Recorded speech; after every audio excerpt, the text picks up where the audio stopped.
കാതൽ സിനിമ ഇഷ്ടപ്പെട്ടു. എന്താണ് ആ ഒരു സിനിമയുടെ ഒരു ആശയത്തിൽ എന്താണ് ഒരു പുതുമയായിട്ട് തോന്നിയത്? എങ്ങനെയാണ് ആ സിനിമ ആസ്വദിക്കാൻ പറ്റിയത്? ആസ്വദിക്കാൻ പറ്റിയെന്ന് വെച്ചാൽ നമ്മുടെ ഈ മാരേജ് എന്ന് പറഞ്ഞ സംഭവത്തിൽ നമ്മുടെ പേഴ്സണൽ ഇൻട്രസ്റ്റ് എന്ന് പറയുന്നത് ഭയങ്കര ഇമ്പോർട്ടൻ്റ് ആയിട്ടുള്ള ഒരു കാര്യമാണ്. ഈ മമ്മൂട്ടി എന്ന് പറഞ്ഞ ക്യാരക്ടർ അവതരിപ്പിച്ചപ്പോൾ അവരെ പാരന്റ്സിന്റെ നിർബന്ധം കൊണ്ടാണ് ഇവര് വേറെ. അതൊക്കെ സുഹൃത്തിന്റെ തോന്നലാണ്, അല്ലെങ്കിൽ സുഹൃത്തിന്റെ ധാരണയാണ്. കാതൽ എന്ന് പറഞ്ഞ സിനിമ അല്ലെങ്കിൽ അത് അങ്ങനെ തന്നെയാണ് മൊത്തത്തിൽ സമൂഹം ഈ ഒരു സംഭവത്തിനെ കാണുക എന്നുള്ള ഒരു വലിയ തീർക്കലാണ് അത്. പിന്നെ കാതൽ എന്ന് പറഞ്ഞ സിനിമയിൽ രണ്ടാളുടെ ഭാഗം കാണിക്കുന്നു. ഒന്ന് ആ രീതിയിൽ ഒരു മനുഷ്യന്റെ അല്ലെങ്കിൽ ഒരു സ്ത്രീന്റെയും ഭാഗം കാണിക്കുന്നത്. അപ്പം സ്ത്രീന്റെ ഭാഗം നോക്കുകയാണെന്നുണ്ടെങ്കിൽ ഒരിക്കലും ഒരു സ്ത്രീക്ക് ഉത്തമമായ യഥാർത്ഥത്തിൽ പെണ്ണായി ജനിച്ച് ജീവിച്ച് ചിന്തിച്ച് മരിച്ചു പോകാനുള്ള പിന്നെ മരിച്ചുള്ള ഒരു സ്ത്രീക്ക് ഇതുപോലുള്ള ഒരാളെ പൂർണ്ണമായിട്ട് ഒരാളായിട്ട് കാണാൻ പറ്റില്ല എന്നതും കൂടെ ഒരു വാസ്തവമായിട്ടുള്ള കാര്യമല്ലേ സുഹൃത്തെ?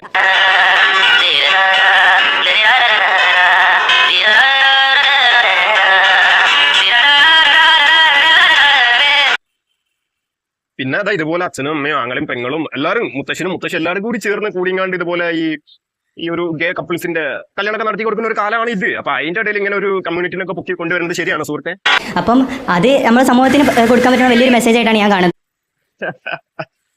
അവിടെയാണ് പ്രശ്നം. ഇതിൽ എന്ത് മെസ്സേജാണ് ഒന്നാമതായിട്ടുള്ളത്? എനിക്കത് മനസ്സിലാവുന്നില്ല. അപ്പൊ എനിക്കൊരു കാര്യം ചോദിക്കാനുള്ള എന്താന്ന് വെച്ച് കഴിഞ്ഞാല്, ഒരിക്കലും ഈ ഒരു വ്യക്തി ഇപ്പം ഈ വീഡിയോയിൽ പറയുന്ന ഈ ആളുടെ വ്യക്തിപരമായിട്ടുള്ള ഒരു ചോദ്യമല്ല. പക്ഷെ അയാളുടെ അടുത്ത് ഇങ്ങനെ ചോദിക്കുകയാണെങ്കിൽ, ഇനിയിപ്പോ ഒരു ആണിന് ജീവിത പങ്കാളിയായിട്ട് തെരഞ്ഞെടുക്കുകയാണെന്നുണ്ടെങ്കിൽ എന്റെ ബാപ്പാന്റെ പാരമ്പര്യം കാത്തു സൂക്ഷിക്കണം എന്നുള്ളത് എന്റെ ബാപ്പന്റെ മനസ്സിലൊരു ആഗ്രഹമായിരിക്കല്ലോ. ഇനിയിപ്പോ എന്റെ പാരമ്പര്യം കാത്തു സൂക്ഷിക്കണമെങ്കിൽ വീട്ടിൽ ചിലപ്പം വേറെ ആൺകുട്ടികളും ഉണ്ടാവും. പക്ഷെ എന്നാലും ഇങ്ങനെ ഇത് മാത്രമാണ് ഈ ജീവിതം, അതല്ലെങ്കിൽ ഇത് മാത്രമാണ് എന്നൊക്കെ ഉള്ള ഒരു രീതിയിൽ പറയുമ്പോഴാണല്ലോ പ്രശ്നം. ഇതൊക്കെ വലിയെന്തോ മെസ്സേജ് ആണെന്നൊക്കെ പറയുമ്പോഴാണല്ലോ പ്രശ്നം. ഇങ്ങനെയുള്ള ഈ ഓരോ കഴപ്പിന് അത് കല്യാണം എന്നുള്ള പേരിലൊക്കെ പറയുമ്പോഴും കൂടെ വലിയൊരു പ്രശ്നമായിട്ട് എനിക്ക് തോന്നുന്നു. അതൊക്കെ ശരിയാണ്. പിന്നെന്താന്ന് പ്രശ്നോ? പക്ഷേ ഇവിടെ ഈ ഒരു കമ്മ്യൂണിറ്റിനെ മാത്രമാണ് റെപ്രസെന്റ് ചെയ്തത് എന്നുള്ളതൊരു സംഭവമാണ് ഇവിടെ പലതും. ഇപ്പൊ ഇതിന്റെ സംവിധായകൻ തന്നെ ഫറൂഖ് കോളേജിൽ വന്നപ്പോൾ അവിടുത്തെ യൂണിയൻ അതിനെ തിരിച്ചയക്കാണ് ചെയ്തത്. യൂണിയനാണോ ശരിക്കും തിരിച്ചയച്ചിട്ടുള്ളത്? യൂണിയൻ ക്ഷണിച്ച് മാനേജ്മെന്റ് വേണ്ടാന്ന് വെച്ച്, കാരണം ആ രീതിയിലുള്ള ഒരു സംവാദോ അല്ലെങ്കിൽ ഒരു സെലിബ്രിറ്റിനെ കൊണ്ടുവന്ന ആ രീതിയിലുള്ള എന്തെങ്കിലും ചോദ്യങ്ങളോ ഇനി എന്തെങ്കിലും പ്രശ്നങ്ങളൊക്കെ ഉണ്ടാവും വിചാരിച്ചിട്ടാണത്. ഞാൻ ഹെറ്ററോസെക്ഷൽ ആയിട്ടുള്ള ഒരാളാണ്. എന്നോട് ഒരു പെൺകുട്ടിയെ പ്രേമിക്കാൻ പറഞ്ഞാൽ എങ്ങനെ ഉണ്ടാവും? അതുപോലെയാണല്ലോ ഇവരോട് ഒരു ഹോമോസെക്ഷൽ ആയിട്ടുള്ള ആളോട് ഒരു പെൺകുട്ടി, ഒരാണ് ഹോമോസെക്ഷൽ ആണെങ്കിൽ അയാളോട് ഒരു പെൺകുട്ടിയെ പ്രേമിക്കാൻ പറഞ്ഞാൽ ഭയങ്കര ബുദ്ധിമുട്ടായിരിക്കും. അവർ ആ കല്യാണം കഴിഞ്ഞിട്ടും ഒരു ഡിവോഴ്സ് ആവാൻ കാരണം അത് വർക്ക്ഔട്ട് ആവാത്തോണ്ടാണ്.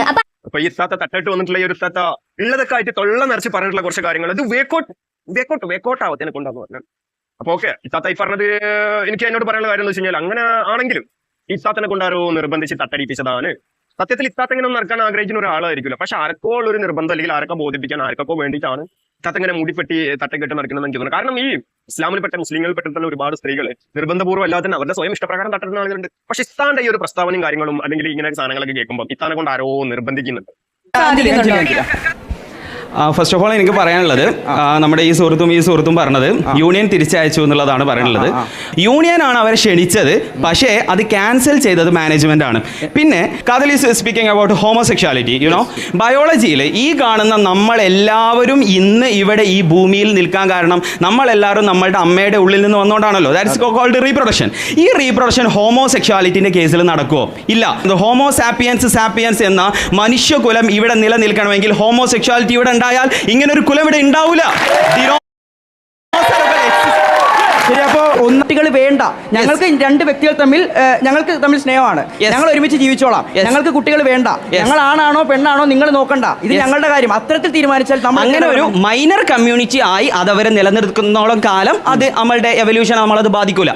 ഓക്കെ, പക്ഷേ അതിന് കൂടുതൽ സപ്പോർട്ട് വരികയും അതൊരു കോമൺ പ്രോസസ് ആയിട്ട് മാറുകയും ചെയ്താൽ കൂടുതൽ ആളുകൾ ഹോമോസെക്ഷാലിറ്റിയിലേക്ക് വന്നാൽ ദാറ്റ് വിൽ ലീഡ്സ് ടു ഹെറ്ററോസെക്ഷാലിറ്റി അവിടെ ഒരു മൈനർ ആയിട്ട് വരും, ഹോമോസെക്ഷാലിറ്റി അവിടെ മേജർ ആയിട്ട് വരും. And according to evolution after thousands of years the humankind will നമ്മൾ എന്ത് ചെയ്യും? വംശനാശം സംഭവിച്ചാൽ നമ്മൾ എക്സ്റ്റിങ്ക്റ്റ് ആയിട്ട് പോകും. കുറച്ച് കടന്ന ചിന്തയല്ലേ? അതായത് ഇതിനെ എതിർത്ത് പറയാൻ വേണ്ടിയിട്ട് മാത്രം നമ്മൾ സൃഷ്ടിച്ചെടുക്കുന്ന മനുഷ്യകുലം തന്നെ ഇല്ലാതാക്കാൻ വേണ്ടിയിട്ട് ഈ ലോകത്ത് വന്നവരാണ് ഈ പറയുന്ന ഹോമോസെക്ഷൽ എന്ന് പറയുന്നത്. ഈ താടികാരൻ പറഞ്ഞ കുറെ കാര്യങ്ങളൊക്കെ എനിക്ക് കണക്ട് ആയി. പക്ഷെ അതിനെ ഗണ്ണിക്കാൻ വേണ്ടിയിട്ട് കൗണ്ടർ അടിക്കാൻ വേണ്ടിയിട്ട് ഒരു ചേച്ചി വരുന്നുണ്ട്. മക്കളെ ചേച്ചി പറയുന്ന കോമഡി ആയിട്ട് ചിരിക്കും. സത്യമായിട്ടും എനിക്ക് ചിരി വന്നു. ഇത് കാണുന്ന ആർക്കെങ്കിലും ചിരി വരും എന്നുള്ളത് അത് എനിക്കറിയേണ്ട കേസല്ലല്ലോ. എന്തായാലും ചേച്ചിന്റെ ആ ഒരു ബാക്കി കേട്ടതിന് ശേഷം എനിക്ക് പറയാനുണ്ടെങ്കിലുണ്ടോ പറയാൻ പറ്റുള്ളൂ. അതാണ് ഇപ്പൊ നമ്മൾ ജീവിക്കുന്ന ഈ ഒരു കാലഘട്ടത്തിൽ തന്നെ, അതായത് ഇപ്പൊ തന്നെ ഈ പ്രാവശ്യം മഴ കൂടുതലാണ്. ഇതുവരെ ഭയങ്കര ചൂടായിരുന്നു.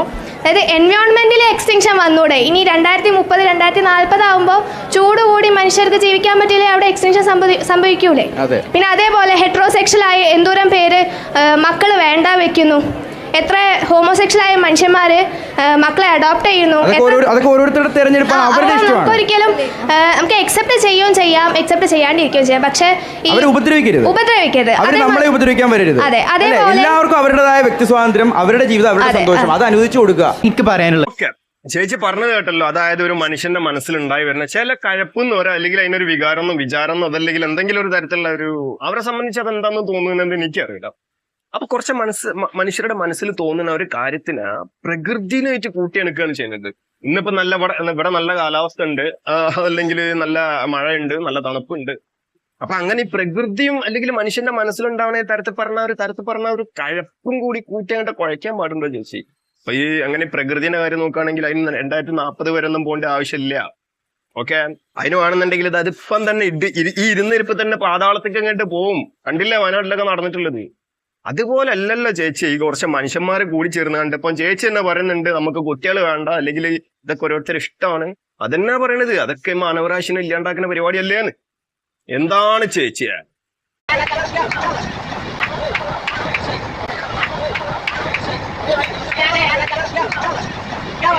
നമ്മൾ കേരളത്തിൽ ഈ അടുത്താണ് ഇത് വ്യാപകമായി വന്നത്.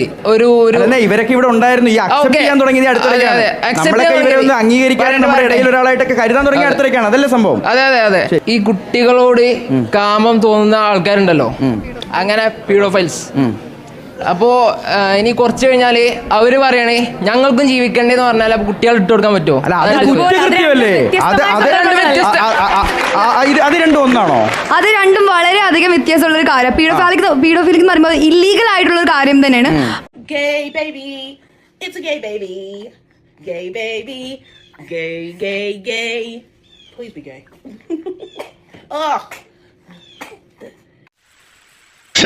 കുട്ടികളൊക്കെ ഇട്ട് കൊടുക്കുക ചോദിച്ചാൽ എന്തായാലും കൊടുക്കും. ഇന്നല്ല നാളെ യൂറോപ്പിൽ നിന്നൊക്കെ വന്നിട്ടുള്ള ഒരു സംഭവമാണ് ഈ ഒരു കമ്മ്യൂണിറ്റി രീതിയിലുള്ള സാധനങ്ങളൊക്കെ.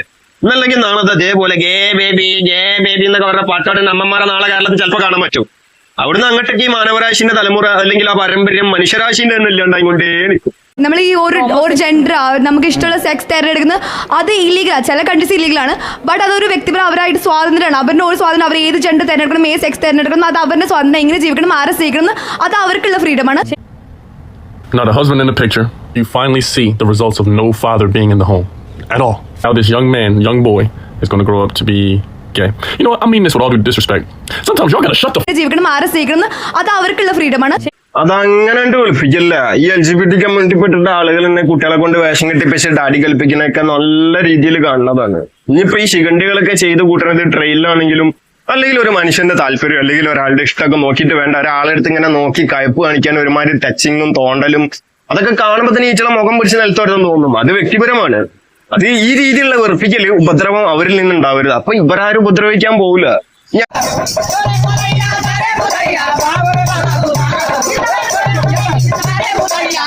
ഇഷ്ടപ്പെട്ടാൽ ആരെ സ്നേഹിക്കണം എന്നുള്ളൊരു കാര്യം കാണാൻ പറയണെന്ന് കേട്ടോല്ലേ? ജീവിക്കണം, ആരെ സ്നേഹിക്കണം, അത് അവർക്കുള്ള ഫ്രീഡമാണ്. മറ്റേ വന്ദേമാതരൊക്കെ വന്ന് പോണ പോലെ എന്നൊക്കെ പറയേണ്ടത് എന്തോ ഞാൻ ഭയങ്കര ഫ്ലുവന്റിലാണ് കേട്ടോ സംസാരിച്ചെന്നൊക്കെ രീതിയിലാണ് പറഞ്ഞിട്ട് പോയിട്ടുള്ളത്. ആ പറഞ്ഞിട്ടുള്ള 1-2 കാര്യങ്ങൾ ഉണ്ടോന്ന് വെച്ച് കഴിഞ്ഞാല് ആരെ സ്നേഹിക്കണം, എന്ത് സ്നേഹിക്കണം എന്നൊന്നുമില്ല, എല്ലാവരും അങ്ങോട്ട് സ്നേഹിക്കുക. അതെന്നാലും വേണമെങ്കിൽ സ്നേഹിക്കുക. അവിടെ സ്നേഹത്തിന് നമുക്ക് അങ്ങനെ നമ്മളെ വെറുപ്പിക്കുന്ന ആളുകൾ പോലും സ്നേഹിക്കാനല്ലേ യേശുക്രിസ്തു, മുഹമ്മദ് നബി, ഗാന്ധിജി ഒക്കെ പറഞ്ഞിട്ടുള്ളത്. അപ്പൊ ഈ LGBT കമ്മ്യൂണിറ്റിയിലുള്ള ആളുകൾ മാത്രം ഇങ്ങനെ പ്രത്യേകിച്ചിട്ട് കുറച്ച് ആളുകളെ സ്നേഹിക്കാൻ പാടുണ്ട് ഇട്ടാ. ഇങ്ങനെയുള്ള ആൾക്കാരെ നമ്മൾ ഉൾക്കൊള്ളണ്ടേ, അല്ല നമ്മൾ അവരെ മാറ്റി നിർത്തും. ഞാൻ ആക്ച്വലി ഈ കമ്മ്യൂണിറ്റിയെ സപ്പോർട്ട് ചെയ്യുന്ന ആളല്ലേ. ഇപ്പൊ LGBTQ കഴിഞ്ഞിട്ട് ++++ എന്ന് പറഞ്ഞ് 200-ലധികം ജെൻഡേഴ്സ് നമുക്ക് കാണാൻ പറ്റും. നാളെ ഒരാൾ വന്നിട്ട് I identify myself as A wolf എന്ന് പറഞ്ഞ് ഇവിടെ എല്ലാം തകർക്കുകയാണെങ്കിൽ അതെല്ലാം നമ്മൾ സപ്പോർട്ട് ചെയ്യണം എന്നാണോ പറയുന്നത്? അപ്പോൾ ജെൻഡർ എന്ന് പറയുന്നത് പല രീതിയിൽ ജെൻഡർ ചൂസ് ചെയ്യാൻ നമ്മൾ നടക്കുകയാണെങ്കിൽ അവരെയും നമ്മൾ ആക്സെപ്റ്റ് ചെയ്യണം. പറഞ്ഞല്ലോ, ലെസ്ബിയൻസ്, ഗേസ്, അത് മാത്രമല്ല എല്ലാവരും ഇപ്പൊ തുടങ്ങുന്നുണ്ട്. I identify myself as A കാറ്റ്, I identify myself as A wolf. അങ്ങനെ പറഞ്ഞു വരുന്നവരൊക്കെ നമ്മൾ നാളെ ക്യാമ്പസിൽ കയറ്റി അവരെ സപ്പോർട്ട് ചെയ്യണം എന്നാണ് പറയുന്നുണ്ടെങ്കിൽ ഞാൻ തീർച്ചയായിട്ടും അതിനെ എതിർക്കുന്ന ആളാണ്. എല്ലാം നോർമൽ. അവസാനം അവള് കൊടുത്തിട്ടുള്ള ആരും മറുപടി മാത്രം മതി എല്ലാത്തിനും. ഇപ്പൊ ഞാൻ കുറങ്ങനെയാണ്, എന്റെ മനസ്സിൽ ഇങ്ങനെയാണ്, ഞാൻ ഇതാണ്, ഞാൻ എന്നെ ഐഡന്റിഫൈ ചെയ്ത് എനിക്ക് നാളെ ഒരു കുറുക്കനാവണം എന്നൊക്കെ എനിക്ക് തോന്നുകയാണെങ്കിൽ എനിക്കാണെങ്കിൽ നാളെ കുറുക്കന്റെ രീതിയിലുള്ള സർജറി അല്ലെങ്കിൽ രീതിയിലുള്ള രൂപം കെട്ട് എന്ത് വേണമെങ്കിലും ചെയ്യാം.